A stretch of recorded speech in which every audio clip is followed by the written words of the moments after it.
Pembinaan karakter pelajar bermasalah pada gelombang pertama diikuti 39 pelajar selama 14 hari. Dan untuk mengetahui informasi terkini kami sudah terhubung dengan Bapak Purwanto, Kepala Dinas Pendidikan Purwakarta, serta ada Kak Seto, Ketua Umum Lembaga Perlindungan Anak Indonesia. Selamat malam Pak Purwanto, Kak Seto, selamat malam. Iya, selamat Selamat malam. malam. Bapak Purwanto juga selamat malam. Selamat malam Kak Seto. Siap, ya. Baik, selamat malam. Pertama saya ingin ke Pak Purwanto terlebih dahulu. Pak Purwanto, anak-anak yang bermasalah sudah mulai masuk barak. Penerapan teknisnya nanti seperti apa? Kemudian pengawasannya, apakah pemerintah daerah juga ikut mengawasi atau sepenuhnya diserahkan kepada militer yang menjadi pelaksana? Ya, pertama bahwa hari ini 39 orang anak yang memerlukan perhatian khusus ini sudah kita masukkan ke resimen Armed 1 Setiara Yuda. Dan ini merupakan program kolaborasi antara Dinas Pendidikan, Dinas Kesehatan, Dinas Sosial P3A, kemudian dengan resimen Armed 1 Setiara Yuda.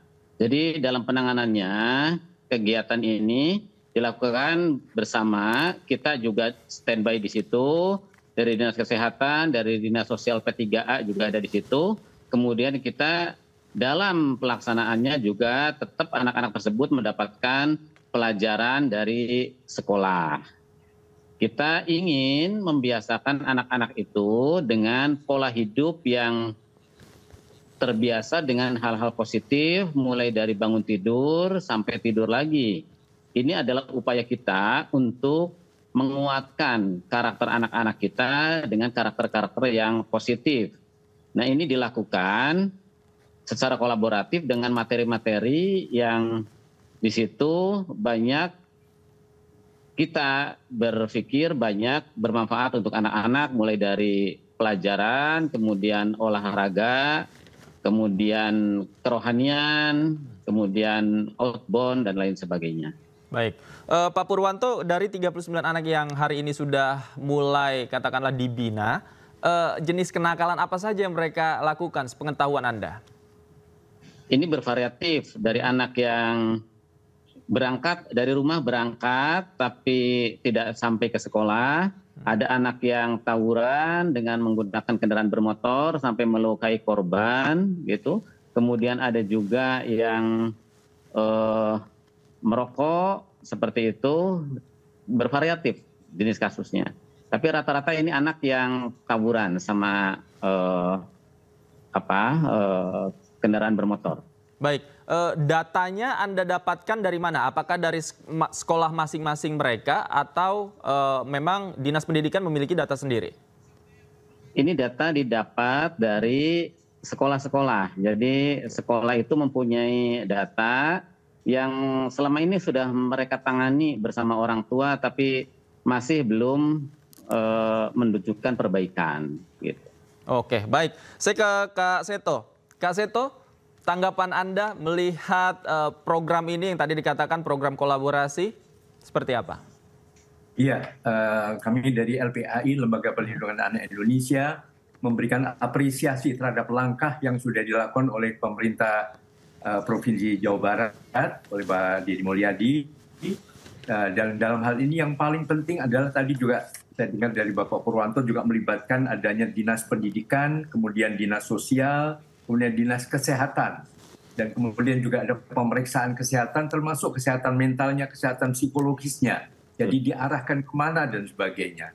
Jadi dalam hal ini tentu kita tahu bahwa yang dibangun adalah karakter anak-anak ini sesuai dengan amanat Kementerian Pendidikan Dasar dan Menengah bahwa karakter profil pelajar Pancasila itu ada tadi akhlak mulia, kemudian gotong royong, kebinekaan global, menghargai perbedaan, tapi juga disiplin, kreativitas, tapi juga kritis. Jadi juga mengkritisi perilaku yang menyimpang, yang tidak benar.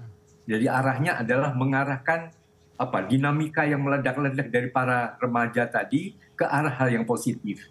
Dan ini tentu sangat kami apresiasi karena salah satu pemenuhan hak anak untuk tumbuh dan berkembang optimal agar mereka menjadi pemimpin-pemimpin yang hebat di masa depan. Mungkin Baik. itu yang perlu saya sampaikan. Oke, kita juga sudah terhubung dengan orang tua salah satu siswa yang masuk barak. Ada Ibu Cantika. Selamat malam, Ibu Cantika. Selamat malam juga. Baik, Ibu Cantika, saya ingin mulai dengan pertanyaan informasi yang Ibu dapatkan. Apa jenis kenakalan atau alasan yang membuat anak Ibu ikut masuk ke dalam barak? Karena anak saya tuh salah memilih teman perokok. Hanya merokok, Bu? Ada alasan lain yang Ibu dapatkan?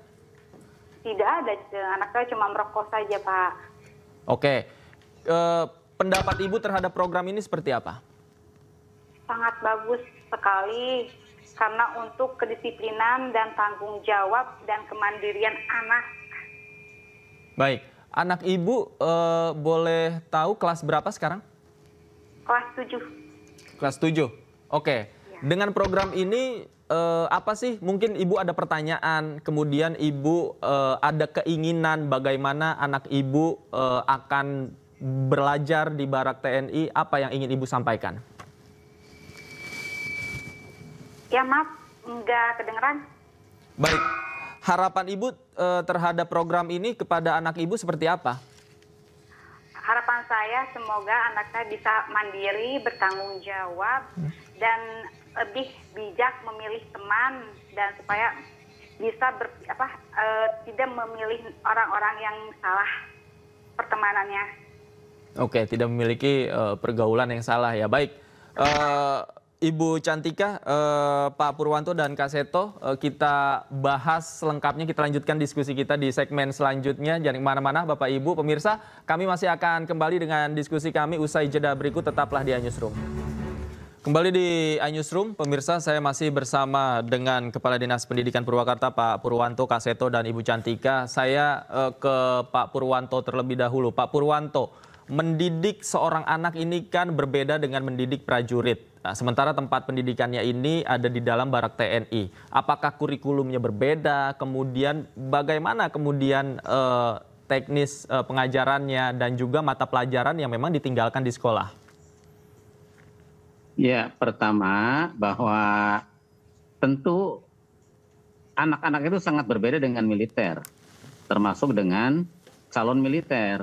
Ini ada anak-anak yang anak-anak sekolah gitu, dan saya yakin bahwa TNI juga melakukan perlakuannya terhadap anak-anak berbeda dengan calon-calon yang akan masuk ke militer. Kemudian ini adalah upaya pembiasaan anak gitu ya. Jadi upaya pembiasaan anak, karena pembiasaan anak ini harus dilatih gitu. Nah, untuk pendidikannya ini bahwa kita mengirimkan guru-guru ke sekolah. Ini dalam 1 minggu ini yang kelas 9 itu kan ada ujian. Nah, ujiannya kita kirim ke sana, oleh gurunya dikirim ke sekolah. Jadi pembelajarannya tetap berjalan. Kemudian anak-anak kelas 7 dan 8 karena masa-masa ini adalah masa-masa belajar di rumah karena dipakai ujian, maka anak yang di situ itu akan dilayani oleh guru-guru bimbingan konseling. Jadi di situ ada 40, kita sudah menyiapkan 1 orang guru nanti akan melayani 3 orang anak untuk melakukan konseling. Di samping psikolog yang kita siapkan dari P2 TP2A dari Pusat Pelayanan Terpadu Pemberdayaan Perempuan dan Anak dari Dinas Sosial P3A. Nah, ini terus berjalan karena kita ingin melatih anak-anak kita itu mulai dari bangun tidur, pembiasaan itu yang tidak mereka temukan di rumah-rumah, di sekolah-sekolah. Karena sekolah kan hanya sampai jam 1, kemudian pulang ke rumah. Kalau orang tuanya mampu mengendalikan mereka, nah kalau tidak ini kan ada yang hilang, sehingga anak-anak yang seharusnya tumbuh pada hal-hal yang positif karena tidak terperhatikan selama 24 jam misalnya, dia akan lari mendapat perhatian dari tempat-tempat yang mungkin bisa merubah pola pikir, pola sikap dan pola laku mereka gitu. Baik, saya ke Kak Seto. Kak Seto, apa yang harus diperhatikan dalam mendidik anak di barak militer barangkali agar pendidikannya tidak terlalu berlebihan, katakanlah begitu, dan pendidikannya ini efektif dalam waktu 14 hari? Ya, sebagaimana diungkapkan Pak Purwanto ya, jadi ini tetap adalah anak. Jadi mohon tidak dengan cara-cara militer.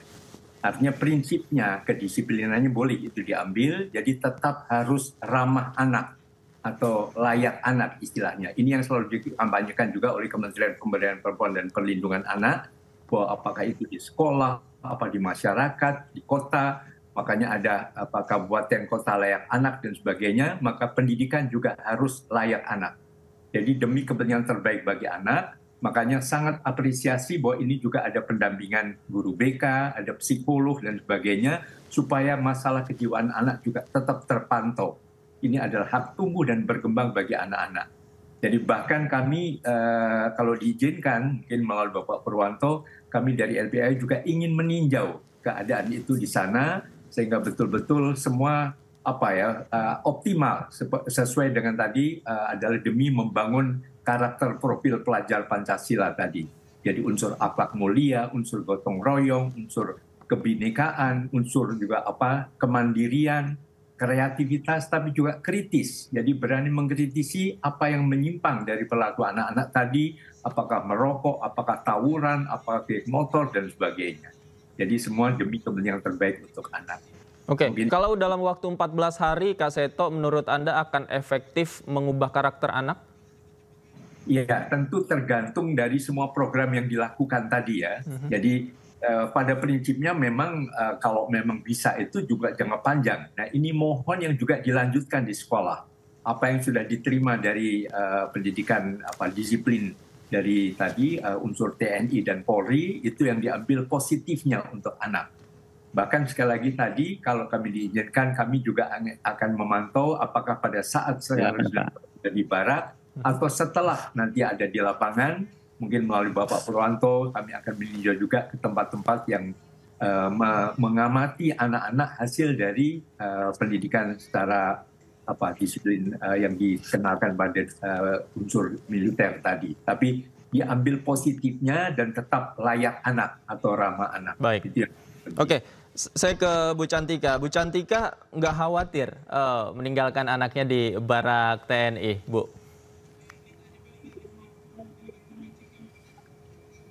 Sama pemerintah. Oke, baik. Saya ke Pak Purwanto deh. Pak Purwanto, tadi ada masukan untuk melibatkan LPAI, Kak Seto, dan kawan-kawan dalam penerapannya, meninjau. Akan seperti apa nanti aspirasinya? Ya, tentu kita akan bersenang hati karena ini kan sebuah ikhtiar yang perlu divalidasi. Kami tentu akan sangat terbuka terhadap masukan-masukan dari Kak Seto dan kawan-kawan karena ini adalah ikhtiar kita untuk anak-anak kita. Jadi semuanya harus bisa berkontribusi itu. Baik, baik. Terima kasih.